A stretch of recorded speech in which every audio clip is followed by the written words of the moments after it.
For me, it was Ted Bundy that began my fascination and intrigue with true crime and serial killers.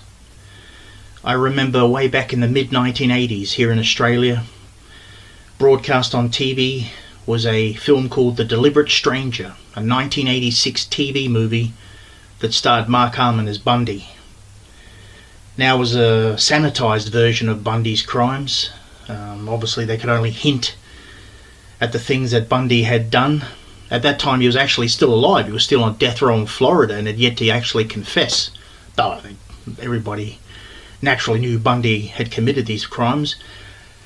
But nonetheless, I found the film fascinating, and Bundy would become ubiquitous in the late 80s as his execution would near and take place. And for me, Ted Bundy is the archetypal serial killer because he appeared to be everything that he wasn't. His facade was very benign. You had no idea of what this man had done and was capable of, and that's how he fooled so many people.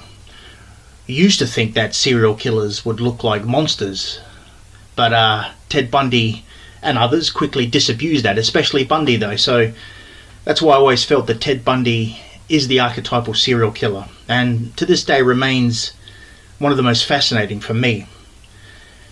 Now in this video I'm going to show some locations of Ted Bundy. This is part one of a series of videos. This will take several videos because it's quite a lot to cover, and I'll cover it over several videos.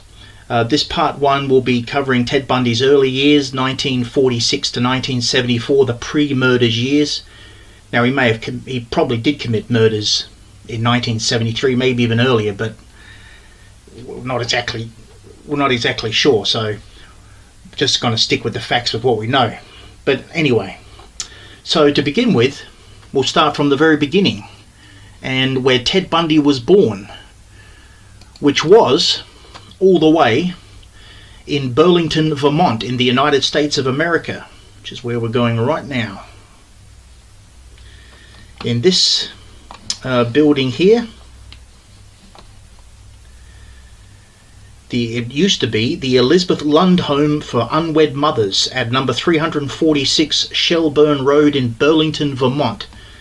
Here Ted Bundy was born. Now his mother was Eleanor Louise Cowell, known as Louise. She was 22 years old when she fell pregnant in early 1946. At the time, Louise was living with her family in Philadelphia, Pennsylvania.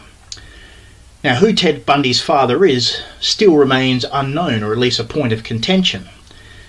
Bundy's original birth certificate is actually still sealed and will remain so until 2045, some 20 years from now. Some sources, however, have said that on the birth certificate the father is listed as one Lloyd Marshall, a US Air Force veteran, but Louise herself said that the father was a man named Jack Worthington who was a sailor, so who knows. Whoever it was, Ted Bundy never had his birth father in his life. So after 7 months of pregnancy, Louise left home in Philadelphia and travelled all the way to Burlington, Vermont, which is 611 kilometres away, 380 miles. I will give miles in my distances in these videos because we are dealing with the US. She travelled to this place right here, the former home of the Elizabeth Lund Home for Unwed Mothers.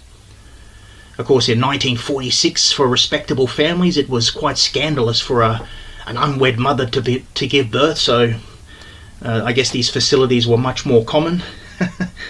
and it was here on November 24th, 1946, that Theodore Robert Bundy was born. After giving birth, Louise, with her new child, returned back home to Philadelphia.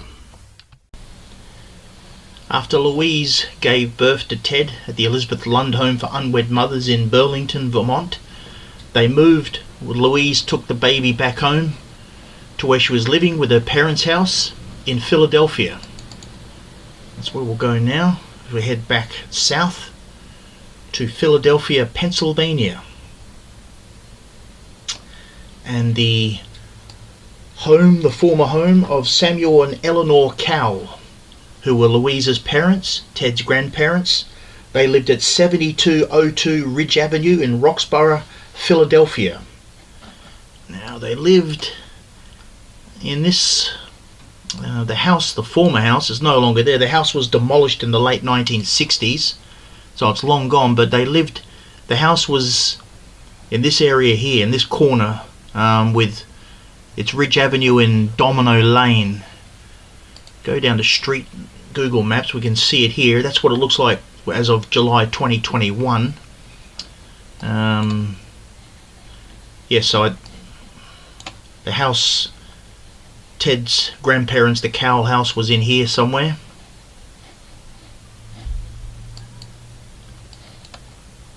Have a look on Ridge Avenue, what it looks like from that side. Yeah, so that's where the former house would have stood. As I said, it's long gone now. Now, yeah, Louise brings Ted back home to Philadelphia. Now, this is where the story gets interesting, because the general consensus seems to be that Ted was raised initially anyway in the belief that Louise was in fact his older sister, and that his grandparents, Samuel and Eleanor, were his real parents. The only thing in the book The Only Living Witness, which was published in 1983, Ted categorically denied this, saying that all along he knew Louise was his mother and etc. But yeah, most literature I can find over the years seems to suggest that Ted believed his mother was his sister for some period of time. Not exactly sure how long, but anyway. However, on October the 6th, 1950, Louise changes Ted's name by deed poll, or legally, to Nelson. So he becomes Ted Nelson instead of Ted Cowell. This is when Ted was aged only 3. I guess she did this to deflect any attention, the fact that Ted was illegitimate. So that's where they lived for only a short period. Probably the first 4 years of Ted's life was right here, the suburb of Philadelphia, Pennsylvania.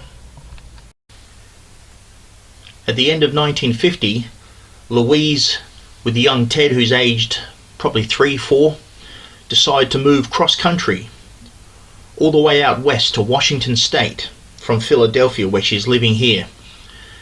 Over in Washington State, the Cowells have numerous relatives.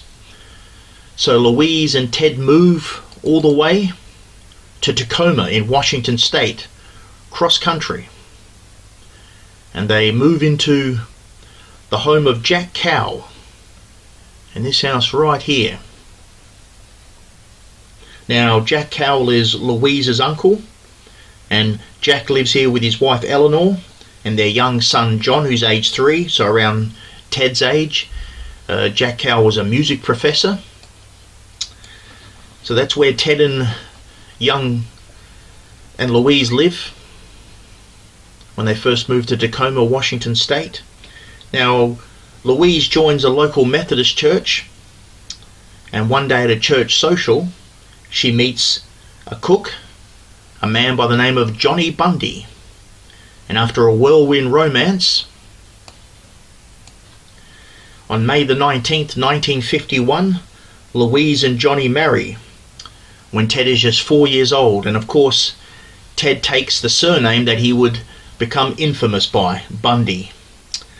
Eventually, Johnny adopts Ted legally, and Johnny and Louise would have 4 children themselves, who would of course become Ted's half-siblings. Now, if you go to Street Map, unfortunately the house is blotted out, as you can see there. But this is South Older Street in Tacoma, where Ted and his mother lived when they first moved out to Washington State. And if you try to get a bit closer, it just jumps you forward. But yep, that's the first street Ted lived in Washington State. So after Louise and Johnny marry, they move into their first home in May 1951, where we'll go now. Now this is just 1.9 kilometers away from Jack Cowell's house. That's about 1.2 miles. So we'll just cruise across here.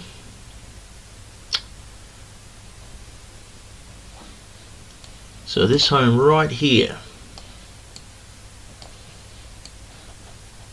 See if we get in there a bit better. Right in here. This is number 1616 South Sheridan Avenue in Tacoma. Ted moved here, as I said, when he was 4 years old. Now, the family didn't stay here that long. They lived only here for about a couple of years before moving out in 1953. While they were here, though, Johnny and Louise would give birth to their daughter Linda.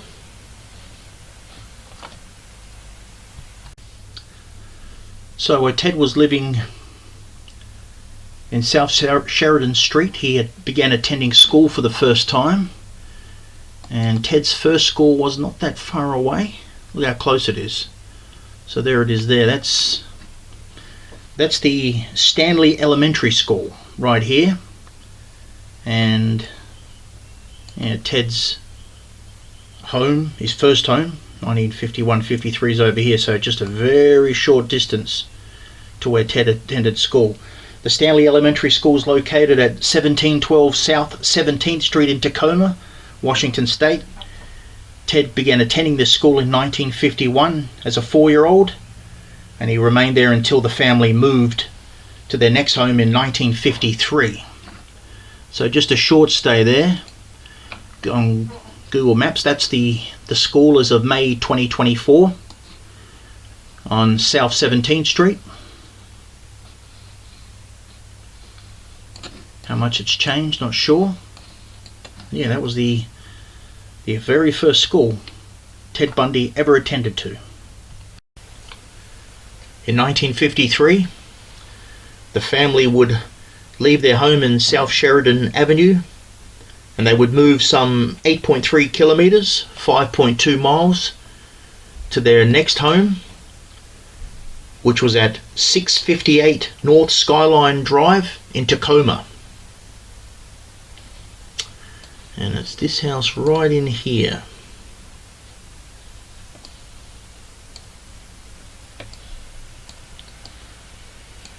So that area, this house right here. Now, Ted moved here when he was 6, maybe 7 years old.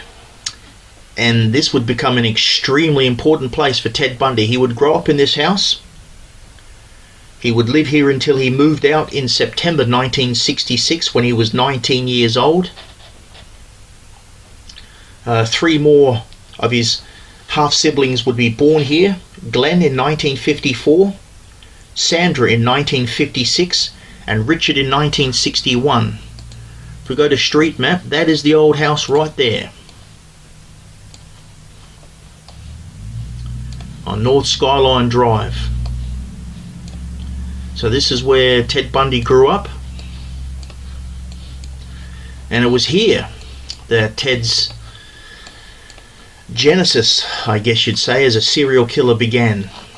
Go back to Google Earth. Now, when Ted was a teenager,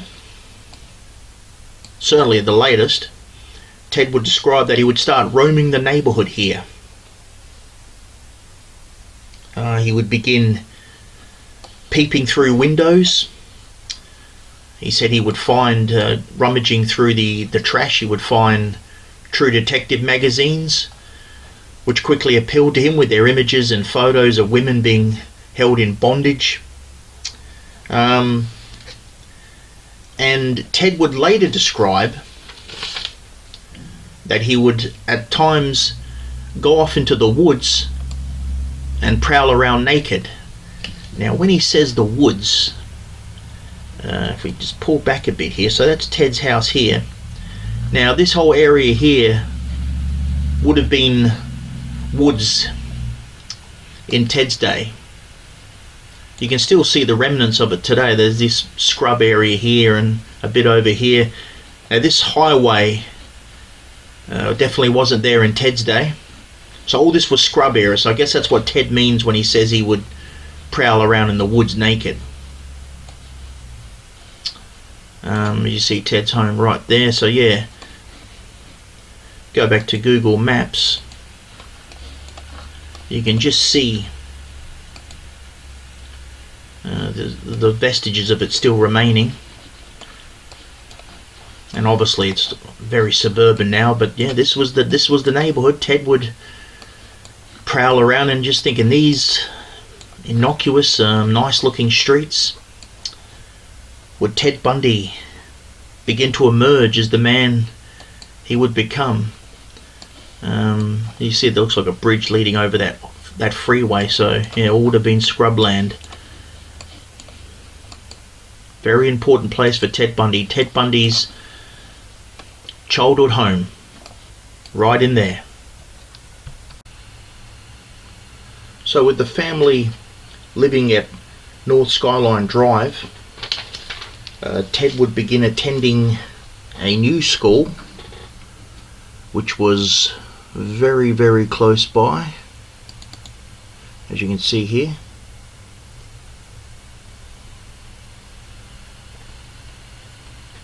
So this was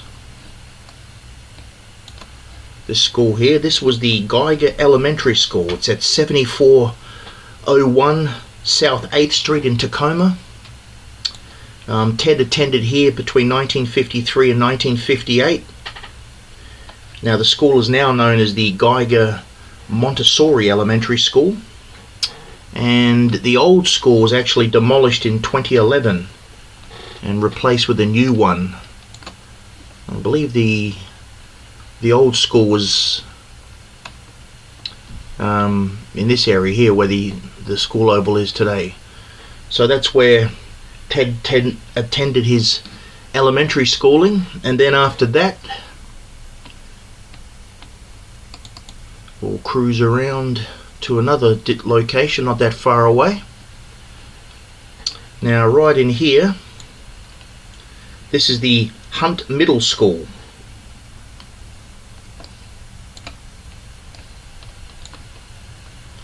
And Ted attended here at 6501 on South 10th Street in Tacoma between 1959 and 1960, when Ted would have been 12, 13. You can see not very far from his home.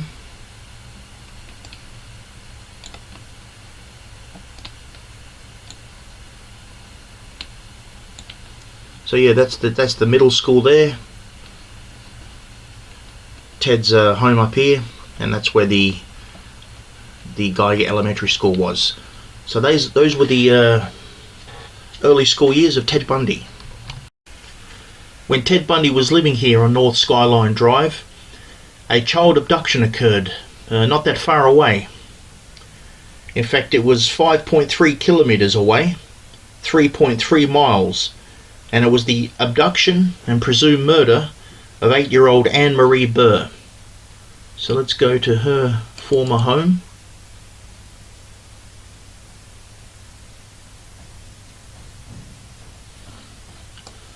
So this is the former home of Anne Marie Burr, where she was abducted. This address is 3009 North 14th Street, Tacoma. That's the home there. The house next to it is blotted out. I believe that's Anne Marie's former home, and it was here in the early hours of August the 31st, 1961. 8-year-old Anne Marie was abducted. Her mother Beverly woke up early that morning, saw that Anne Marie wasn't in her room. She went downstairs. The front door was open and the lounge window was open, and Anne Marie was nowhere to be seen. Now, police did find a footprint outside the house indicating that it was perhaps a younger person who was the perpetrator, and to this day Anne Marie Burr has never been found. Some have suggested that Ted Bundy was the culprit. Ted was 14 at the time. As I said, he lived 5.3 kilometers away. We just have a look at that.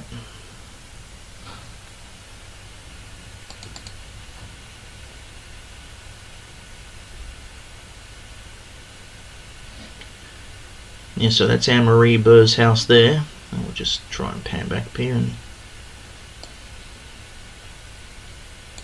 So that's the location of the Anne Marie Burr abduction, and Ted's home was over here, over 5 kilometres away. So that's a fair walk. Obviously Ted was 14, he didn't drive a car. Yeah, I'm not convinced Ted's the killer. He may well have been, but the question is, what did he do with Anne-Marie's body? As I said, he didn't have a car, he couldn't drive her anywhere and dispose of a body easily. It seems a bit too much for a 14-year-old. If he was responsible, you would have to assume that Anne-Marie's body is in the vicinity of this area. I don't think the police ever considered Ted a real suspect. And of course, when Ted was on death row in the 1980s, he denied any responsibility for the murder or had anything to do with Anne-Marie's abduction.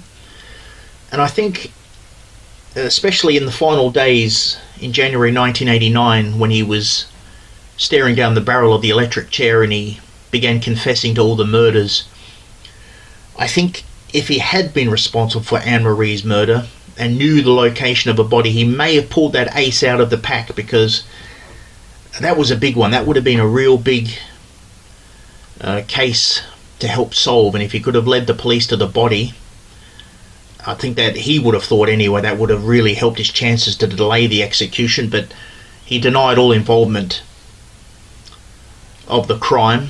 So that I tend to think Ted may not have been responsible. But then again, maybe he was. But yeah, that was the location of the Anne-Marie Burr abduction in 1961. After leaving Hunt Middle School, Ted of course began attending high school. Yeah, not that far away. This is the former Woodrow Wilson High School. This whole area here at 1202 North Orchard Street in Tacoma.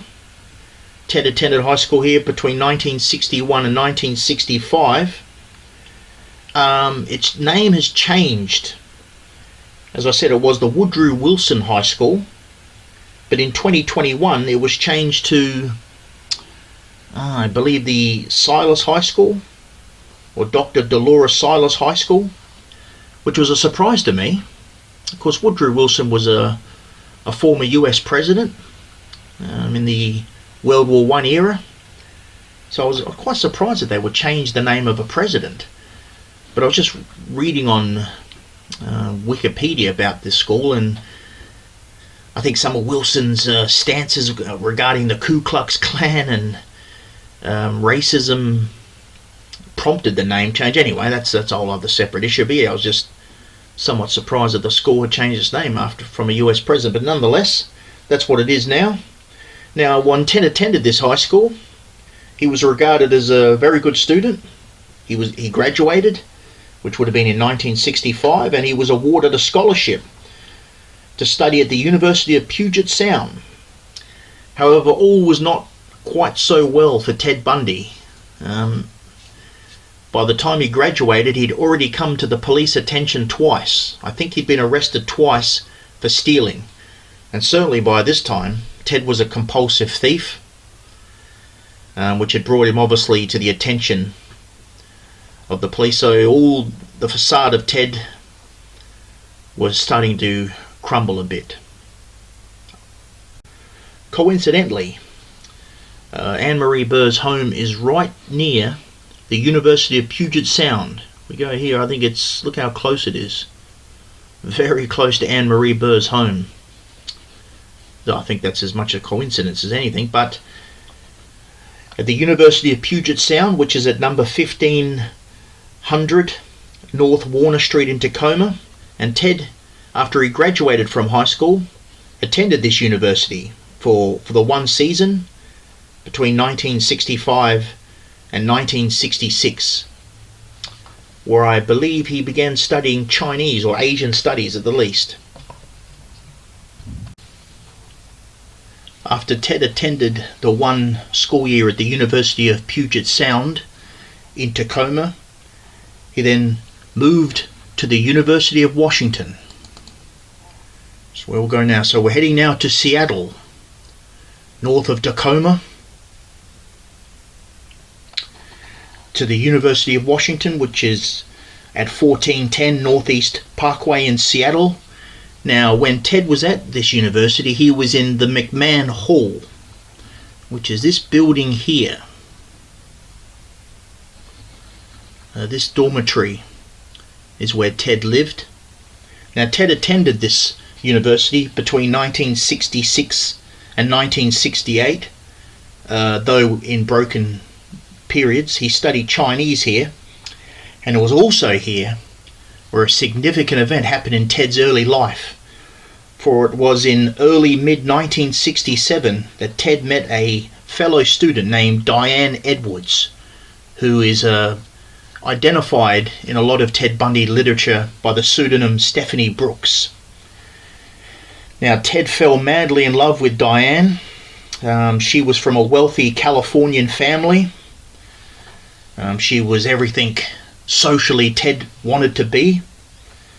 In 1968, Ted received a scholarship to Stanford University in California, south of San Francisco, to study, which is not that far from Diane's home. So Ted was briefly at Stanford University in California, but it was here that Ted and Diane Edwards broke up. Diane dropped him, broke up with him. She felt he was immature, aimless, and of course that shattered Ted Bundy, absolutely wrecked him. In response to that, Ted returned back here to the University of Washington. He changed courses to sociology and urban planning, and Ted's studies also started to suffer, and eventually he dropped out. Now, after dropping out of the university here, have a look at the campus. Ted went on a bit of a cross-country trip and actually returned back east to Vermont, where he discovered his illegitimacy, which I think he'd already knew but suspected of anyway. And if he did believe his mother was his sister, then he would have found out the truth there, obviously. So after a time back east, Ted would return back to Seattle in 1969. Back in Seattle in 1969, Ted took up residence not that far from the University of Washington, at number 4143 12th Avenue in Seattle, at the rooming house of Frida and Ernest Rogers, which is just in here, tucked in tightly in this little area here. This is in this rooming house here. Now, Ted moved into here in September 1969. It was a shared house. Ted lived in a room at the back. See if we can get some street view. Here we go. So this is the street view.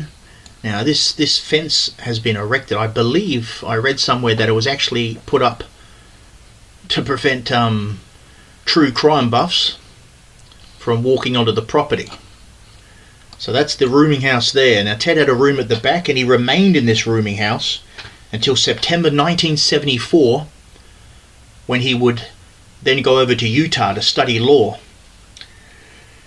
And of course, that encompassed some of the years that Ted was committing his murders. Now, while he did live here, he was considered a good tenant. He helped around with the garden.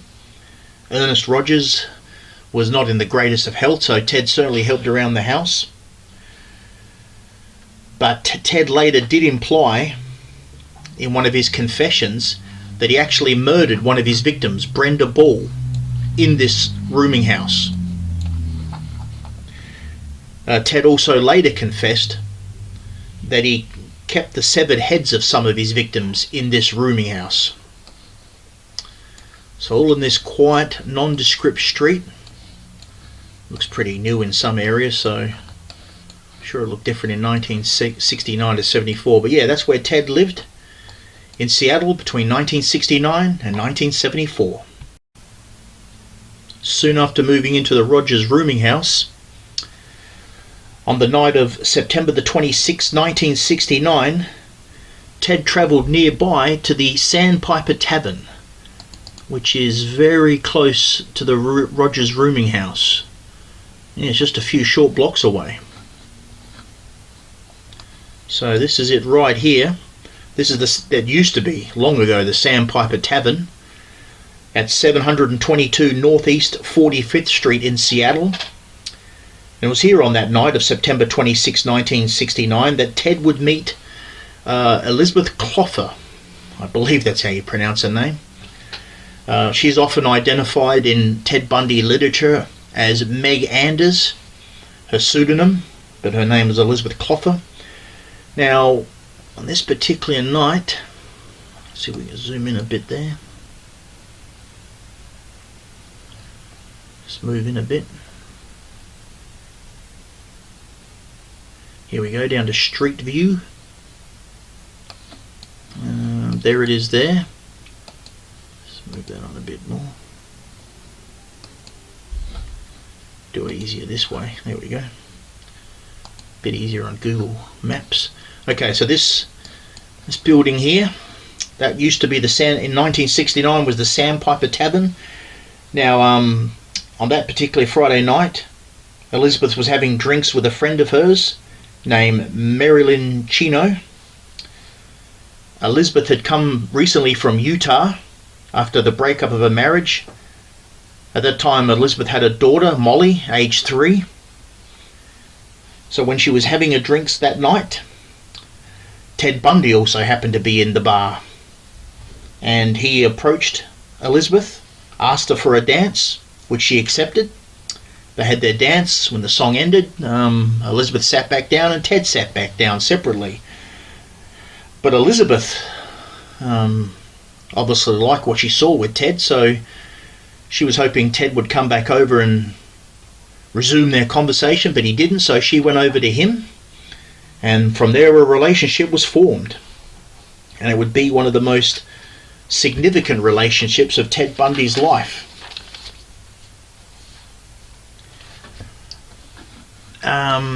Now this place, this building here, I believe it was a bar until 2015. It changed its name over the years. And apparently there was a shooting there in 2015 and the bar was closed down as of, this is Google Earth on September 2018, and it's the Floating Ridge Brewing, sorry. Is there any later date on there? Oh yeah, December 2021 we'll have, it's changed already, see? Things change quickly. What is it now? This is December 2021, so this is still 3 years ago. Oh yeah, some brewing. I don't know what sure it is, if it's a bar or a building of some description, but that's the same building as it was generally in 1969 when it was the Sandpiper Tavern.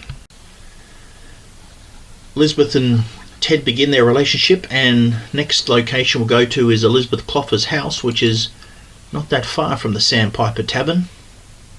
Elizabeth lived at 5208 18th Avenue Northeast in Seattle. Right in here. Have a look at her house. So that's the house where Ted would have spent a lot of time.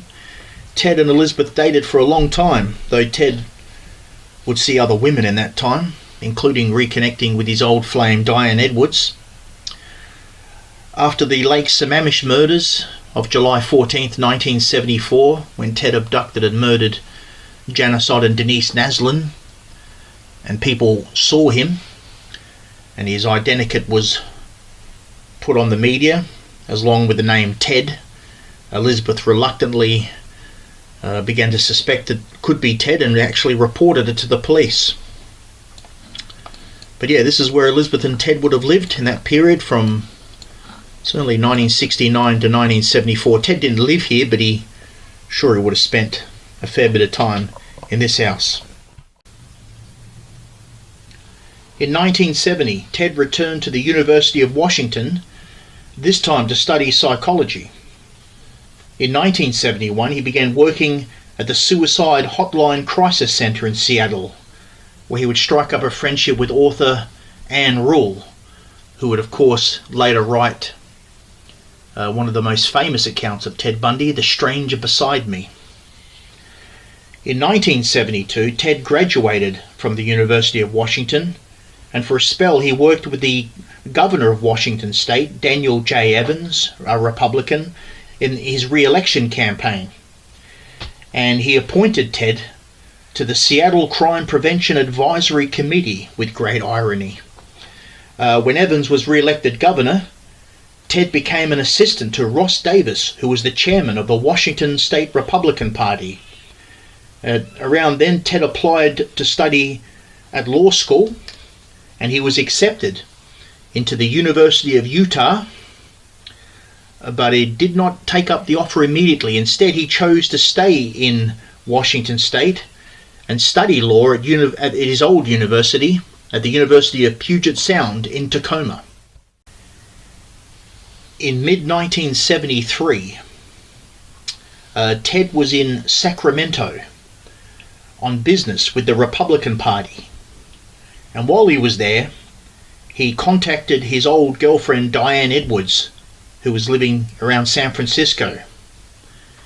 They kept periodically in touch in the intervening years, despite the fact that Diane dropped him. So they, at this period in mid-73, they came together again and met, and this time Diane was absolutely blown away by the change in Ted. He was now, of course, moving around in political circles. He seemed happy together. He seemed driven. And suddenly, it was Diane Edwards who fell in love with Ted, which would appear to be what Ted wanted, but in fact it was some grand scheme of his. And he coldly and calculatedly, appears to anyway, have lured Diane Edwards into his web, only for this time for him to break her heart and get revenge back for the earlier rejection. In September 1973, Diane Edwards flew into Seattle, where Ted wined and dined her, and this is all the while Ted was still dating Elizabeth Cloffer, though none were the wiser, though I think Elizabeth suspected Ted was seeing other women. While together in Seattle in September 73, Ted and Diane discussed marriage, and Diane was certain that the two would eventually, in the not-too-distant future, become married. They then went their separate ways again, and Diane, I believe, went back to California. Around Christmas time, 1973, Diane came back to Seattle to spend time with Ted. And they wined and dined, but this time Diane noticed a distinct change in Ted. He was much more evasive about marriage, and he even said to Diane that he was involved with another woman, which was all a big shock to Diane. And she also found that Ted was increasingly aloof and cold towards her. She returned to California on January the 2nd, 1974, and she was quite upset over Ted's behaviour and his abrupt change in personality.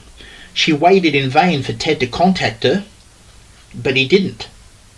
So in mid-February 1974, Diane rang Ted in Seattle, demanding an explanation for what the hell was going on. But what she received was an absolutely ice-cold Ted Bundy. On the phone, all Bundy said was, "I have no idea what you mean," and then hung up. And that was that. The last she would ever hear from Ted Bundy. A real cold and calculated revenge plot by Theodore Robert Bundy. And of course, by this stage, in that conversation in mid-February 1974, Ted had already begun murdering women. Ted would later describe himself as his early murders, which occurred apparently pre-1974, as amateurish. He described that by 1974 he had honed his killing skills and was a much more adept predator. And in my next video, part 2, we will explore Ted's murders in the Seattle, Washington State area and in Washington State itself throughout 1974.